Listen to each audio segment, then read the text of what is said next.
So, yes, I'm a journalist for The Guardian. I'm going to talk a little bit about how I became a journalist for The Guardian, and then I'm going to talk about this. Okay? So, I grew up in Stevenage, which is a town north of London, about 30 miles north of London. Went to a school very similar to this, a comprehensive school.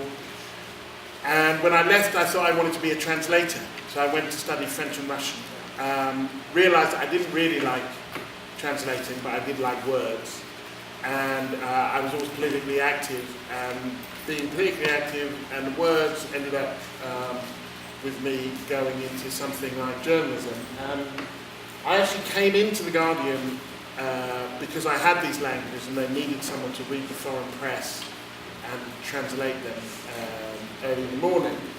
And then there was, there are not enough black journalists, and there were even less when I started. And The Guardian was smart enough to know that it needed more, but not smart enough to have actually hired any. And so there was the first elections in South Africa in 1994 when Nelson Mandela became the president. And they needed somebody young and cheap and black to go to South Africa and do the work that other white journalists couldn't do because they couldn't go to some of these places because South Africa was segregated. And I was the youngest, blackest, cheapest thing there, so they sent me to South Africa. And I couldn't drive. I didn't have a driving license. Nobody in my family could drive. It wasn't a thing. But then I got to South Africa and I realised that you couldn't really, it was very difficult to work. So I had to catch lifts off people. I paid them, but you know, they would drive me somewhere because they were going there, another journalist or an activist or whatever. And then they would go home or they would go somewhere else and have to get someone else to drive me back. And it was during that time that I was kind of looking for somebody to drive me back to Johannesburg. And this film crew said that they would take me some of the way back. And this film crew were making a documentary about Mandela. They couldn't take me all the way back, so half the way back they said, well, these guys will take you. And these guys were Mandela's bodyguards. And I amused them. I made it my business to amuse them. They thought I was a funny idea, this young black kid from Britain.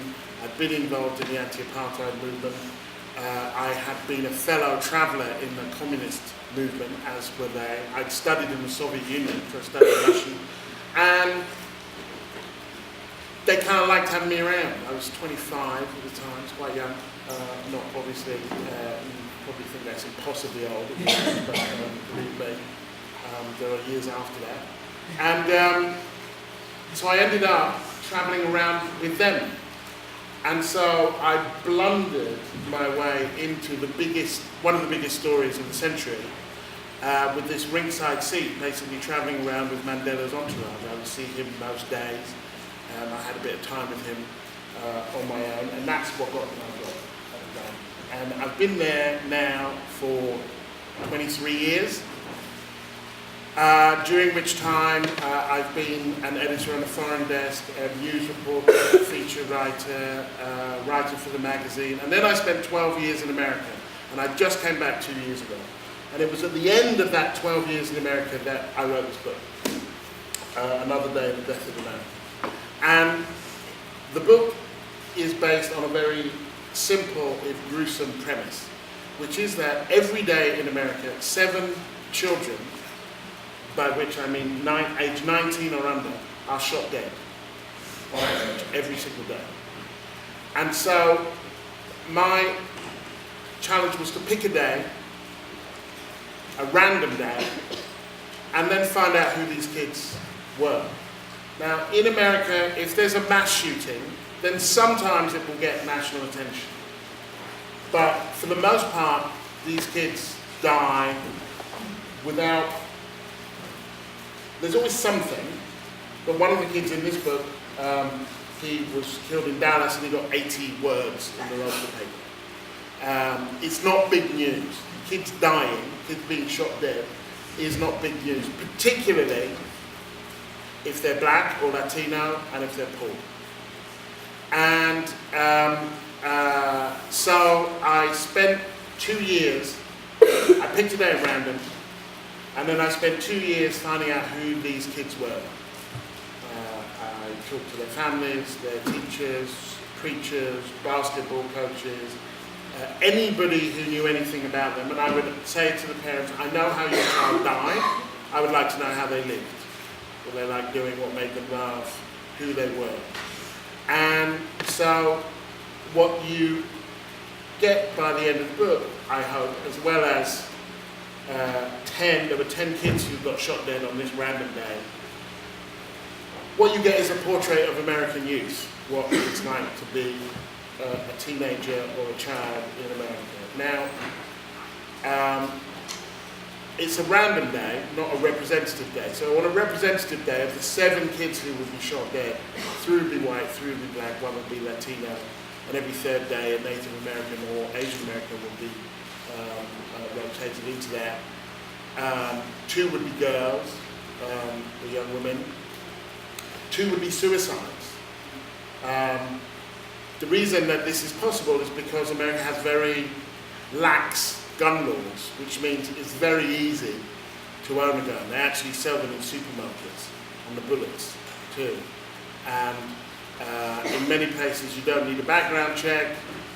People with mental illness, with the kind of mental illnesses that might be prone to violent behaviour, are allowed to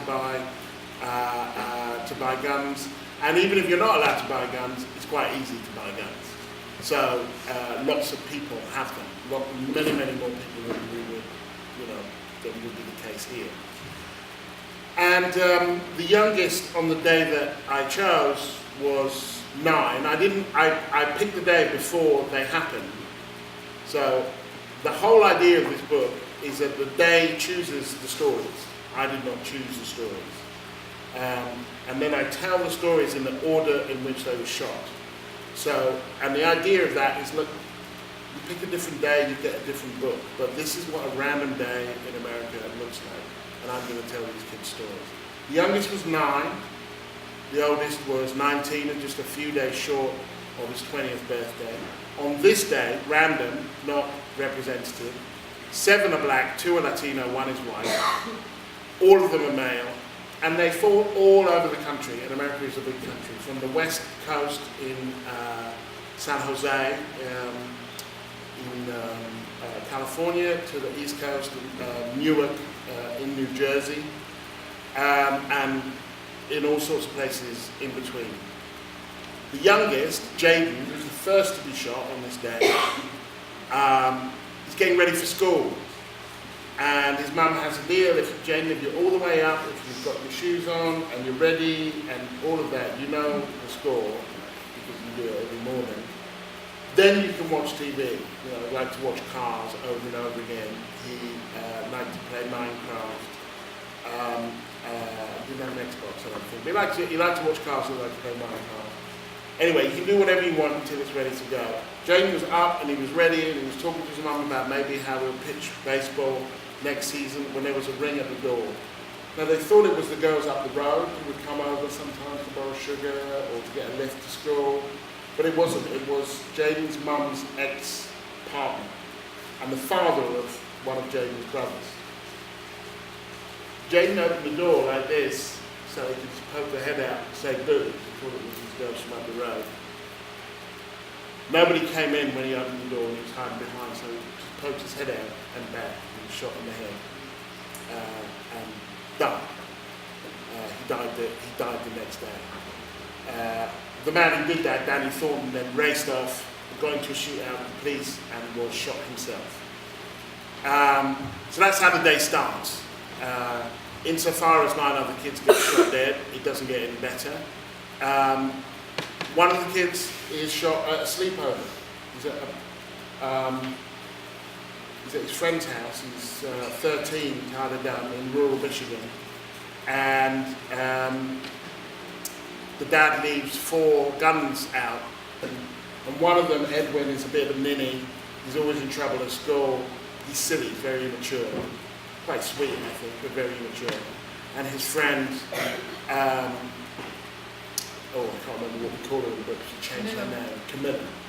And where they live, there's a lot of gang activity. And so they, Camilla, who's the kind of the senior person in this relationship, it's a platonic relationship. They're not boyfriend, girlfriend, but very, very close, and they live in the same block. And there's a lot of gang activity. Her brother got shot at by a guy that they know and don't like. So she decides to go and get a gun so that they have this gun, but they don't know how to use it. And they are messing around with this gun, and they think it's empty because they've taken the clip out. But when they cocked it, there was one in the chamber that I realized.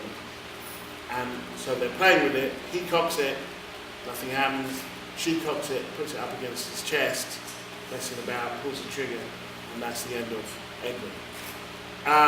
Now, some of these kids are, well, there's one boy in particular, Tishon Anderson in Chicago, which is where I was living at the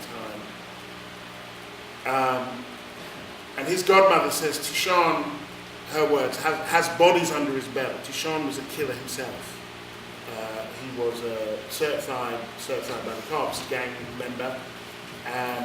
There's lots of pictures on his Facebook page of him holding guns and posing with guns. And there's one picture of a fan of kind of $20 bills, and then a little bag of marijuana and a pistol, and it just says a day's work. And the way Tishon's godmother put it, I'd been waiting for that call since he was about 12. And while I'm sorry that he's gone, I'm glad I don't have to wait for that call anymore. So, and throughout the book, what I try to do is, where there are themes that emerge, where there are issues that emerge, to kind of look at what those issues are. Now, some of those issues are about how the media treats these deaths. That the media broadly thinks, well, there are places in America, usually poor and dark, where non-white people live, where this thing is not so remarkable, where this is what they do.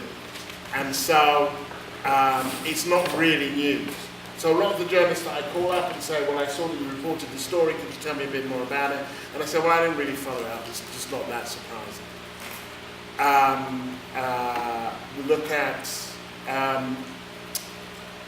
the fact that, say there's a boy called Samuel Brightman who shot dead in Dallas. Nobody knows who or why anybody would have done that. He's quite a sweet, fragile kid. They've only just moved there. He didn't know anybody. That his mum, America doesn't have much of a welfare state. Britain is going in a similar way. So when you lose your job or you hit hard times, you fall real fast. So his mum had a job. That company ceased to exist. And so she took the time to get an operation that she'd been waiting for. And while she got that operation, and she had to wait 6 weeks or something to heal, she was just at the end of that 6 weeks when she was rear-ended by another car that didn't have insurance. And so then she couldn't work for another kind of couple of months. They cut her unemployment benefit. Because they cut her unemployment benefit, she couldn't pay the rent. She couldn't pay the rent, she was evicted. She moved in with her sister for a little while, but then that was like 2 adults and 5 kids in a 2-bedroom house that was going to last for long. And so the only place that she could find to live was in this area where if your kid is shot, then the press think, well, that's normal, your kid might get shot. So I look at how far and fast people can fall in America so that you might end up in a situation like that. I look at parenting, because people blame the parents quite often for this, and just how often parents are blamed for things that actually society should be dealing with. I'm going to come on to that with reference to the thing in Britain that I've been doing. So where there are themes, I kind of pursue them. There were 2 main things that I learned from doing this book. And the first was that if you stop talking about something, if something becomes just normal, then nobody questions it. So when I asked every single parent that I met, what do you think this is about? How could this happen? Nobody mentions guns. Now, when I've been on the radio promoting the book in America, I say, look, I don't think American parents are any worse than parents anywhere else in the world. I don't think American kids are worse than kids anywhere else in the world. I think you've got a gun problem. I think you've got a parent problem. But guns are so embedded in American culture that people actually can't imagine a world without them. So when you say, well, this is about guns, don't come up. And I conclude that it would be a bit like if you lost a child to traffic. If you lost a child to, was run over, if your child was run over. That you wouldn't say, well, we have to get rid of traffic. Because you can't imagine, it's difficult to imagine a world without traffic. It might not be such a bad thing, but that's not where we are. It's part of how we live. And so maybe you'd argue, well, we should put a stop sign up here, or traffic light, or a lower speed limit, but you wouldn't say, well, let's get rid of traffic. And there is that extra impediment, obstacle in America, which is that the Second Amendment of the American Constitution, when America was founded, it had this series of amendments to its Constitution, contains the, I'm just trying to get it right so I don't give what the people I think are bad guys too much credit, the right to a regulated militia, which they call the right to bear arms, that the Americans have the right to bear arms. Now, this was at a time when America was very young, it didn't have an army, and it had just not long won a revolution against Britain. And so there was this notion that Americans should arm themselves, that the Brits might come back, as they would try to about 40, 50 years later. Which is just a very different time to the time that we live in now. And people have chosen to interpret that amendment as meaning every individual has the right to carry whatever kind of gun they want. I don't think that that's even what the amendment means, but even if it did, applying an 18th century rule to the 21st century seems crazy to me. And if it's written in the Constitution, it can be written out of the Constitution. I think it's a cop-out. And what I would say when I was on the radio or TV in America, when that would come up, was, do you love that amendment more than you love your kids? Or my kids, because my kids are American. So there was that, was the first thing, was you stop talking about things like the issue kind of goes away, and so it was very difficult to imagine a world without guns. The second is that every single black parent that I spoke to, and they were all everybody in this book was working class, including, so every single black parent I spoke to, when I said to them, did you think this would happen? Did you think this could happen?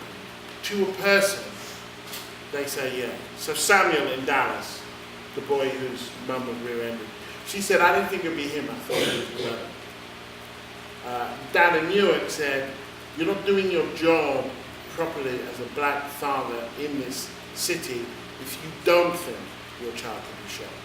And the most painful thing being that almost to a person, they would say he wasn't in trouble with the police, he didn't take drugs, he was still in school, and they would list the reasons why they thought their child should not be shot, which I think is a very desperate and sad state of affairs.